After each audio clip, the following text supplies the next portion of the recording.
2,000 miles away from the trench stalemate in France, another kind of war was being fought in the desert wastes and river valleys of the Middle East.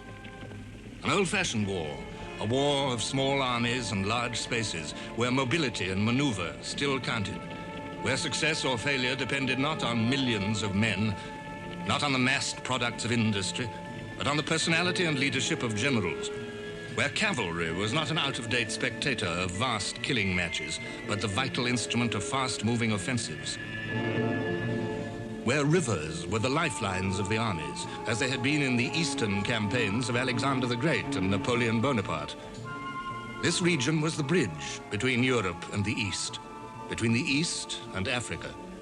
In the rich soil of its river valleys, the Nile, the Tigris, the Euphrates, human civilization had been born.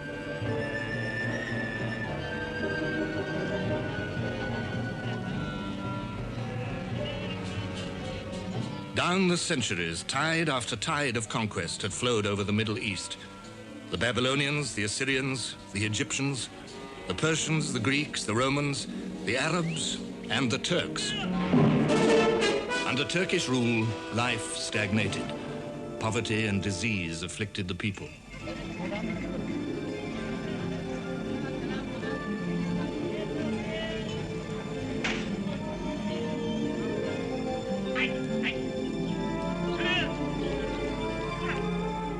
The 19th century brought a stirring of ancient memories of nationhood to the Arabs.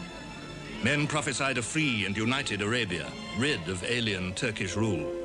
In 1883, a French traveler noted, "Everywhere I came upon the same abiding and universal sentiment, hatred of the Turks. The notion of concerted action to throw off the detested yoke is gradually shaping itself. An Arab movement, newly arisen, is looming in the distance, and a race hitherto downtrodden will presently claim its due place in the destinies of Islam." Towards the end of the 19th century, another race was reviving memories of nationhood, the Jews. They had scattered across the globe after the Roman Emperor Titus had captured Jerusalem in AD 70.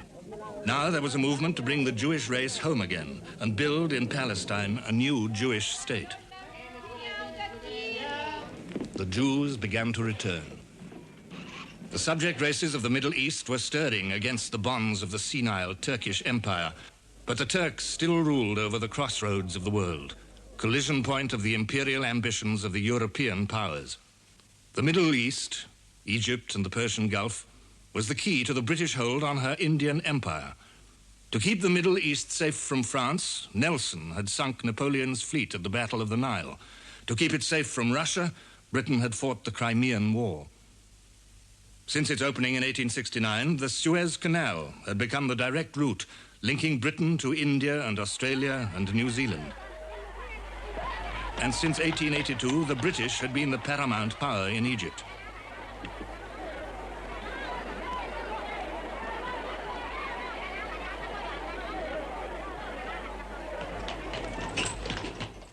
The early years of the 20th century had added another reason for British concern about the Middle East: oil. In 1908, oil had been discovered in Persia, not far from the head of the Persian Gulf. In the new age of aircraft and motor transport, oil was becoming vital for Britain. The Navy, too, was changing over from coal to oil. Unlike coal, which lay safe under British fields, this new fuel was in lands that might be menaced by hostile powers. From London and from Delhi, the British continued to keep watch on the Middle East.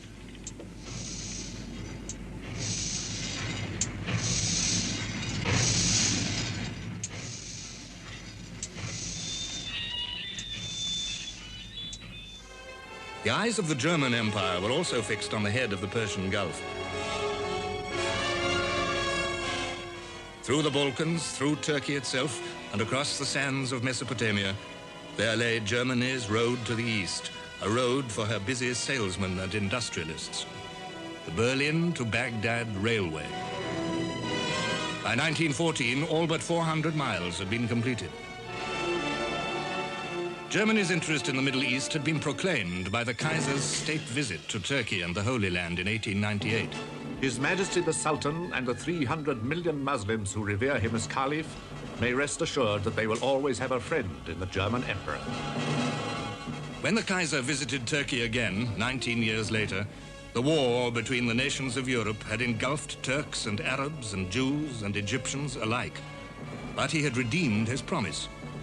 In 1914, Germany gave Turkey the warships Goeben and Breslau to replace 2 Turkish ships being built in British yards and seized for the Royal Navy. Britain's act of seizure and Germany's gesture of friendship pulled Turkey from neutrality into war. In Constantinople, the crowds were in holiday mood.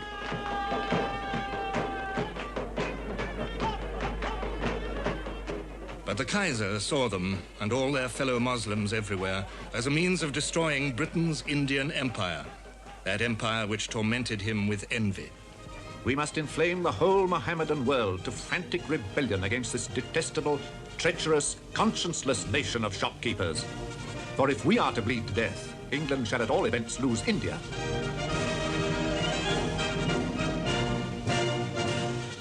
Turkey went to war with a German-trained, German-equipped and German-advised army, recruited from some of the toughest fighting stock in the world. Which way would the Turks march? Across the Sinai Desert to the Suez Canal? Down the Tigris and Euphrates to the oil fields of Persia? For the British, the loss of either would have been a catastrophe. In London and Delhi, orders were given. Convoys of troops sailed to parry the Turkish threat. Indians and Australians and New Zealanders to Egypt, British and Indians to the Persian Gulf. The expedition from India landed at the head of the Gulf and marched on to capture Basra, the Turkish port where the great rivers Tigris and Euphrates flowed sluggishly to the sea. The army discovered Mesopotamia, where even the towns were crumbling heaps of mud houses. An Arab proverb said, "When Allah had made hell, he found it not bad enough.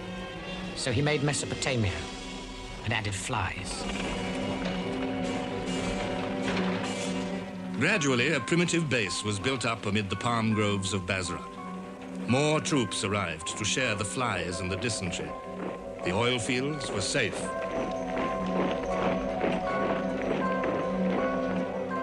There seemed nothing more for the army to do. But its new commander, Lieutenant General Sir John Nixon, was not a man to rest on the defensive. General Nixon had a well-earned reputation for dash, and he himself was under the impression that he had been selected for command largely on account of this particular characteristic. Nixon dispatched a British and Indian force northwestwards to find and defeat the Turks.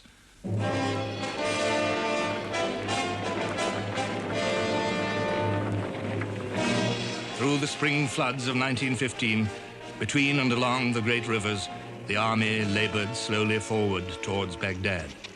In country where an army must provide for itself, everything had to be improvised. Transport, medical care, hospitals.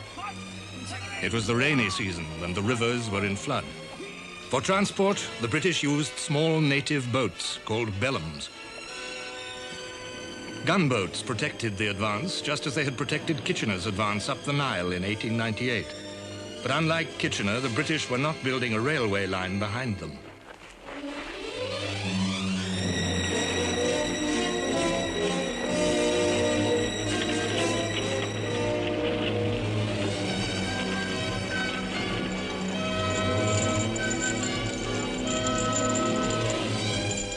By June, the army was at Amara, 200 miles away from its base at Basra. So far, the Turks had been beaten easily.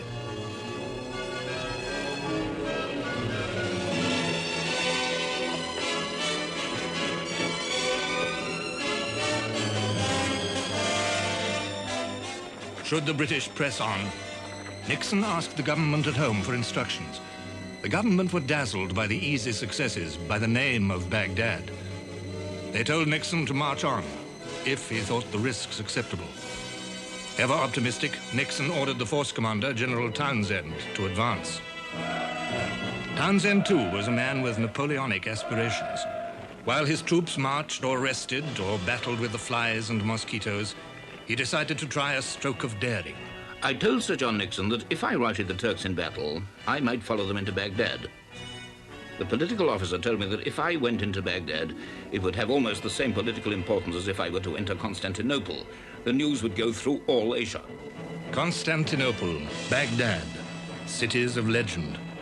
The lure of Baghdad blinded soldiers and politicians alike to the squalid reality of 20th century Mesopotamia in midsummer, to the weakness of the link with far-off Basra, a link strained to breaking point by the hordes of filthy and hungry refugees who were fleeing from the iron clamor of a foreigner's war.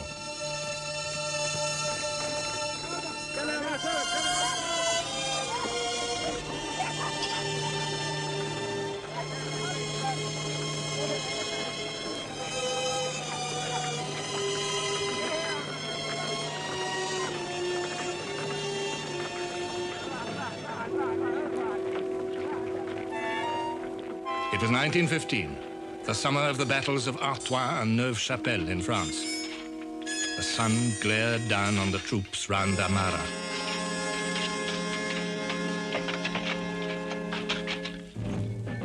Water that teemed with germs of every kind had to be purified before it could be safely drunk.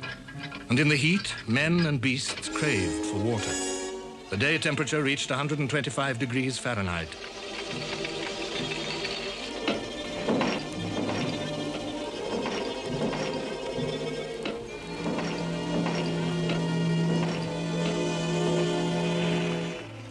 Disease swept the army. With contaminated water came dysentery and cholera. With the rats and the lice came plague and typhus. With the insects came sandfly fever and mosquito-borne malaria. Above all, there was the crushing, annihilating heat. I had malaria, and I was looking in this window at the back of me, a room full of young men, great, strong young fellows, all dying slowly of heat stroke.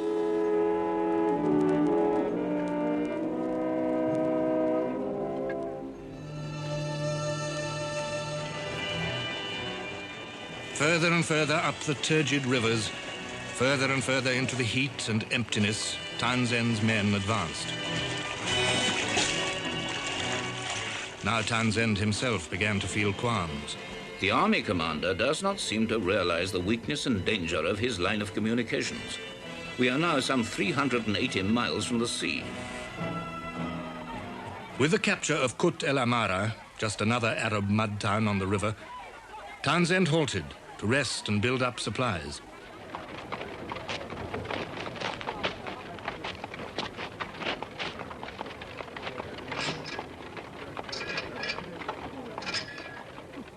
Back in Basra, Nixon was still confident. He telegraphed to India. I consider I am strong enough to open the road to Baghdad. November 1915. Once more, Townsend's weary men plodded north along the river.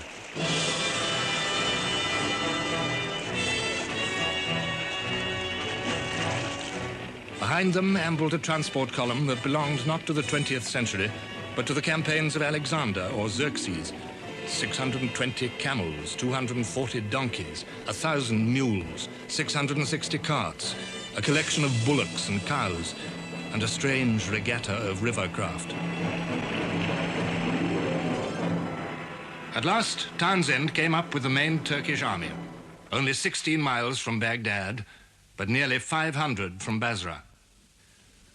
The Turks lay entrenched in the plain, where only the great ruined arch of the ancient palace of Ctesiphon broke the flat horizons.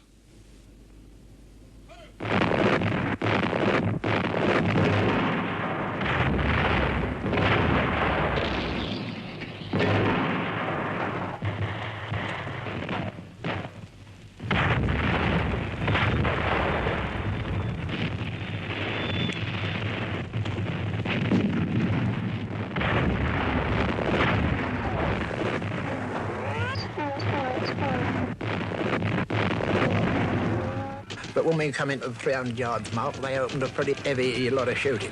Quite a lot of our fellas had got hit. I think about half the regiment went wiped out there on that vital points there. Well, we carried on. We captured that first line. The Turks had all gone away from it. We captured the points we was after. And they'd gone on to line number 2. Well, we couldn't go on no further. It was a victory, but a victory that cost nearly half the British strength in infantry. The Turks had been reinforced.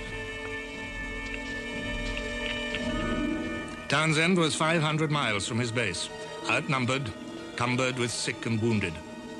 He faced disaster. The army fell back. For the sick and wounded now began a journey whose horror and agony recalled the Crimea. Jolted over the rough desert in the springless, cushionless army transport carts, wounded men with broken limbs threw themselves out and crawled across the desert on hands and knees rather than endure the agony of the shaking, or use dead bodies as cushions between them and the bottom of the carts. Worse was to come. Packed into riverboats, the wounded lay without medical aid for days until they reached Basra. The patients were so huddled and crowded together that they could not perform the offices of nature clear of the edge of the ship, and the whole of the ship's side was covered with stalactites of human feces. Then we found a mass of men huddled up anyhow, some with blankets and some without. They were lying in a pool of dysentery about 30 feet square, covered with dysentery and dejecta generally from head to foot. The first man I examined had a fractured thigh, perforated in 5 or 6 places.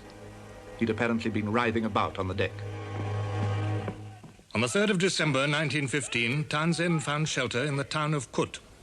Soon he was cut off and besieged by the Turks. I have shut myself up in Kut. The state of extreme weariness and exhaustion of my men demands instant rest. On Christmas Eve, they got quite a number of troops in front of us, and they started at dawn on an attack. They blew different holes in our walls. They got in, we counter-attacked, drove them out again, I suppose about, well, quite half a dozen times. They broke in at different places and we drove them out.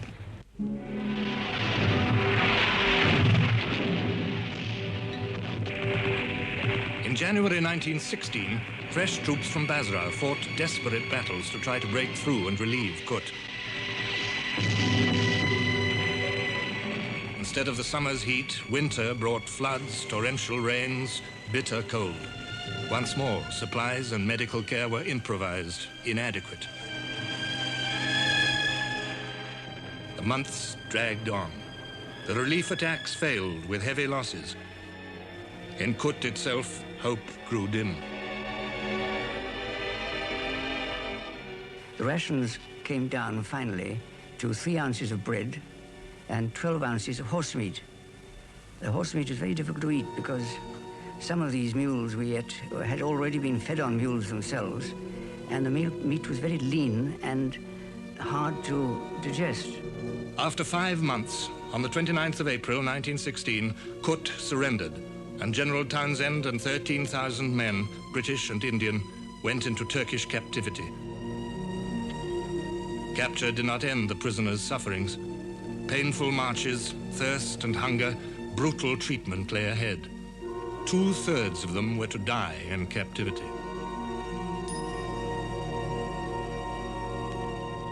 The fall of Kut released Turkish reserves. In 1915, feeble Turkish attacks on the Suez Canal had been easily repulsed. Now, in August 1916, the Turks launched a major offensive in Egypt.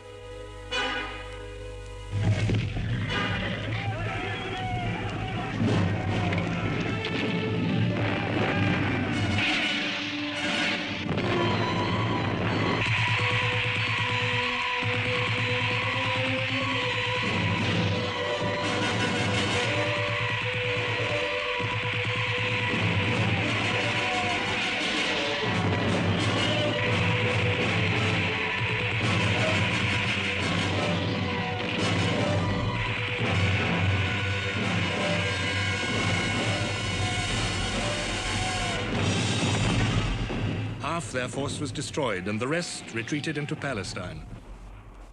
Egypt and the Suez Canal were secure. The British commander in Egypt, Sir Archibald Murray, wanted to crown his success with a victorious counterstroke. Stage by stage, the British in Egypt were drawn into a major campaign for the conquest of the Holy Land. Across the Sinai Desert they marched, the route taken by Bonaparte in 1799.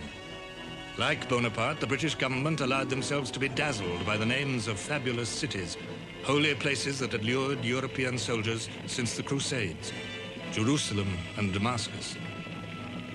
This too was a war for old-fashioned objectives, but it was fought with modern means.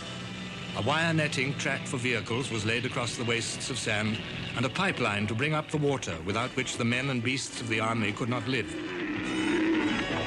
Mile by mile, a railway was laid behind the army, linking it with its base in the Nile Delta.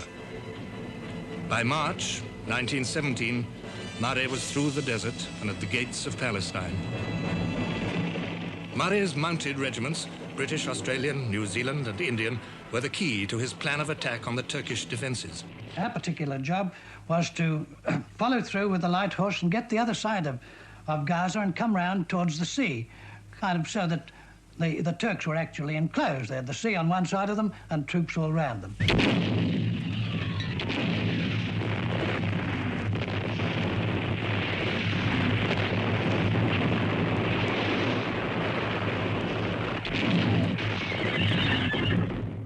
In the confusion of battle, the British thought they had failed, when in fact the Turks were on the edge of defeat. There was a withdrawal, and we went back a short way for the night, much to our disappointment because the objectives had been reached.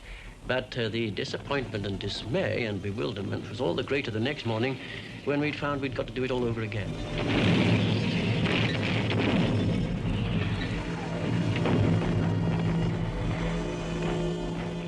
The Second Battle of Gaza was a bloody British repulse.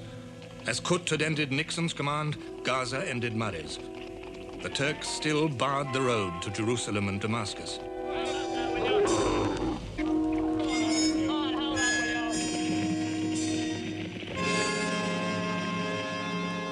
The British and Australian troops settled down for a long wait in the empty, scorching wastes of the Sinai.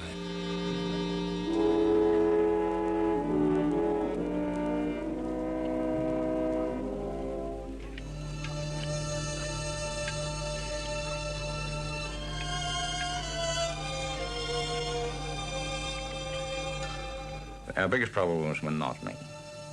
You'd see the sun get up in a big red ball in the morning, and you'd go around in a big red ball at night.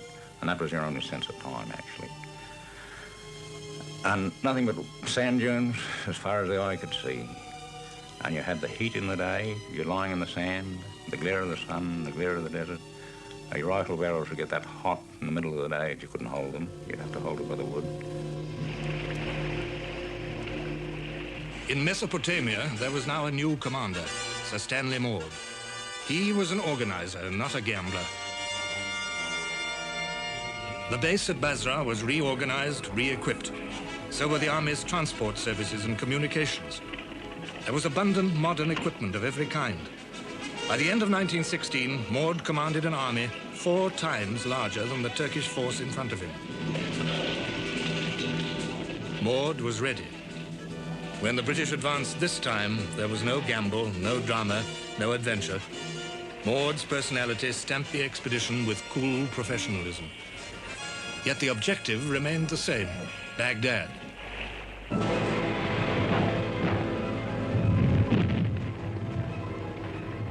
Carefully, irresistibly, Maud swept the Turks northward out of Kut, on up the river Tigris.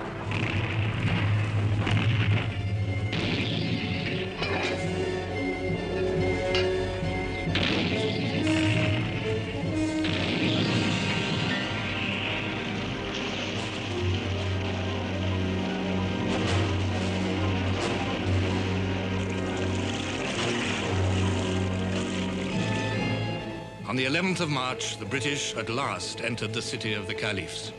Nothing could have been more casual, easy, and unofficial than our entry into Baghdad. 4 of us, the colonel and the adjutant of the King's Own, a gunner officer and myself would be in first. The weariness of the long pursuit was forgotten. Here they were, in Baghdad, the goal of their desires.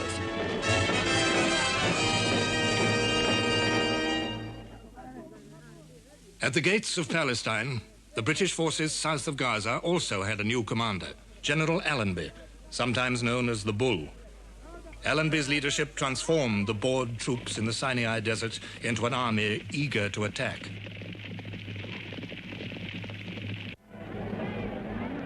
Preparations for a great offensive gathered speed. Allenby wrote home, I shall not attempt anything on a big scale until I have got what has been promised me. I've made a lot of changes since I came out here and have now a good staff and some capable commanders. My army is in good spirits and is confident of success. The objective remained the same, the Holy Land and Syria, Damascus and Jerusalem. In September 1917, Allenby was ready. It was the year of the Russian Revolution, the year of Passchendaele. Britain badly needed a prestige victory. Lloyd George told Allenby that he was expected to give the British nation Jerusalem as a Christmas present. Cavalry was the instrument of victory. Allenby tricked the Turks into thinking he was going to make another attack on Gaza, while his horsemen rode in a wide sweep to launch a surprise attack on the Turkish flank at Beersheba.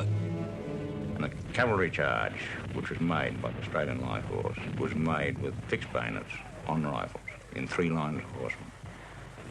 Well, they charged through as the first line jumped over the first lot of trenches, and the Turks simply slung it in. They didn't put up a fight. Once the horsemen got in amongst them, that was the finish. Outfought, outmaneuvered, the Turks fell back, with Allenby in relentless pursuit. In 10 days, the British advanced 50 miles.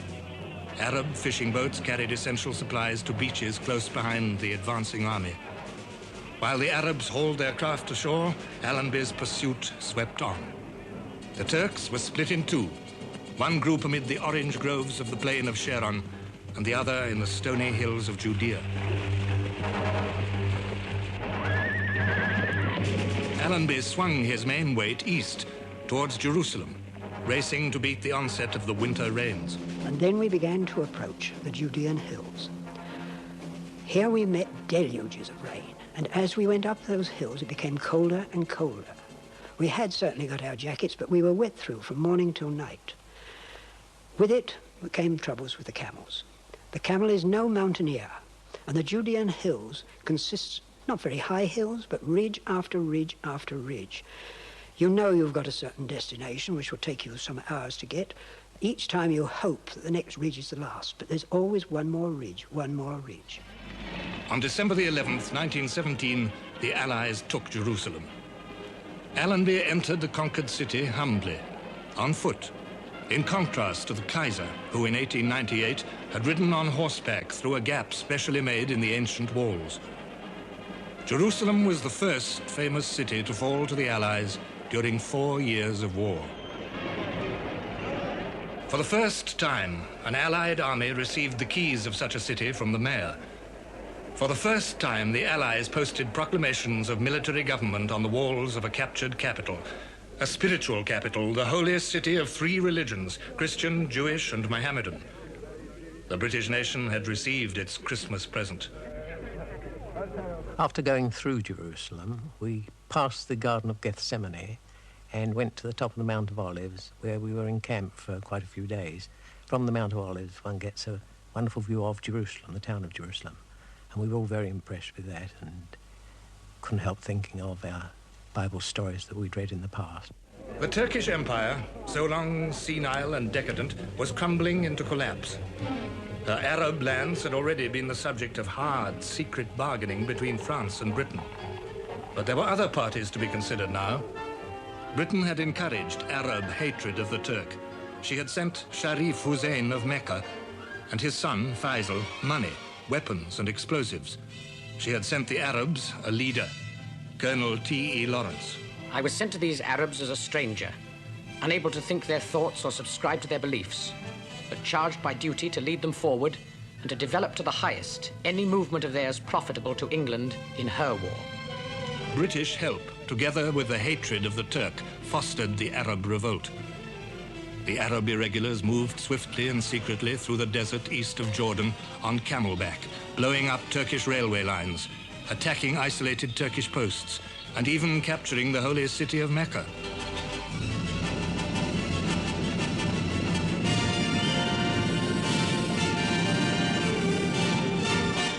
"12,000 Turkish troops were tied down by the Arab irregulars, a valuable diversion of strength away from the decisive battles in Palestine. The Arabs believed that as a reward for their help, Great Britain would only conclude peace on terms that gave freedom to the Arab peoples. The Jewish hope of rebuilding a nation in Palestine and founding a new state of Israel grew brighter in the shadow of Turkey's defeats. The Allies needed the help and support of Jews throughout the world. They bought that help as they had bought the help of the Arabs, with promises. His Majesty's government view with favor the establishment in Palestine of a national home for the Jewish people, and will use their best endeavors to facilitate the achievement of this object, it being clearly understood that nothing shall be done which may prejudice the civil or religious rights of existing non-Jews in Palestine.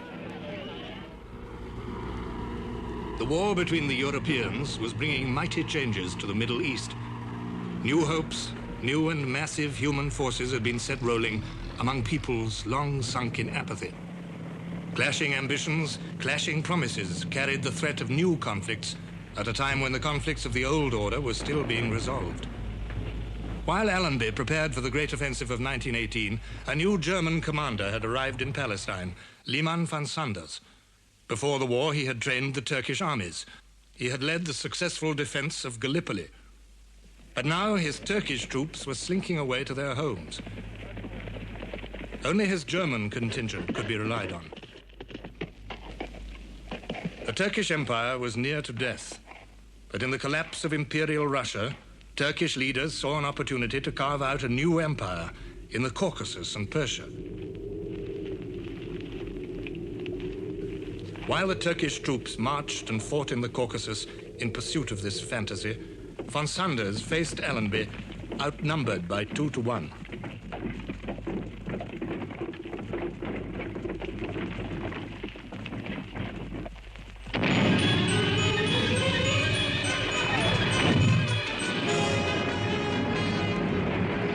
Early in the morning of September the 19th, 1918, Allenby struck under cover of a hurricane barrage. His troops tore a gap in the Turkish positions on the coast, wheeled right, and shepherded the Turks into the hills. Allenby's cavalry swept forward across the Turkish communications. Cooperation between cavalry and aircraft, the oldest and the newest striking forces in war, brought Allenby a brilliant victory. Ceaseless air attacks isolated von Sanders from his troops and blocked the crossings of the River Jordan. The Turkish armies strove to escape. Only the German soldiers remained steady in the welter of confusion and disaster.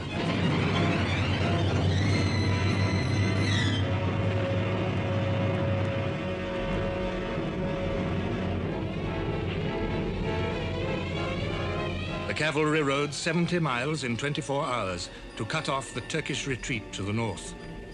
In 3 days, Allenby destroyed 2 Turkish armies. Beyond the Jordan, in the twisted, barren hills, a 3rd Turkish army was cut to pieces by Arabs, avenging the cruelties of centuries of Turkish rule.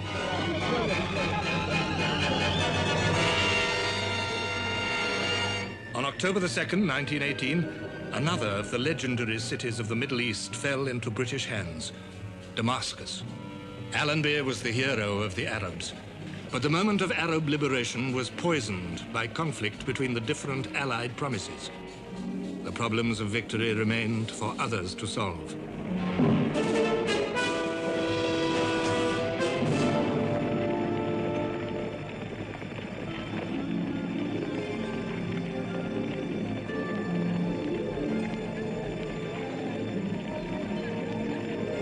Victory had not been cheap.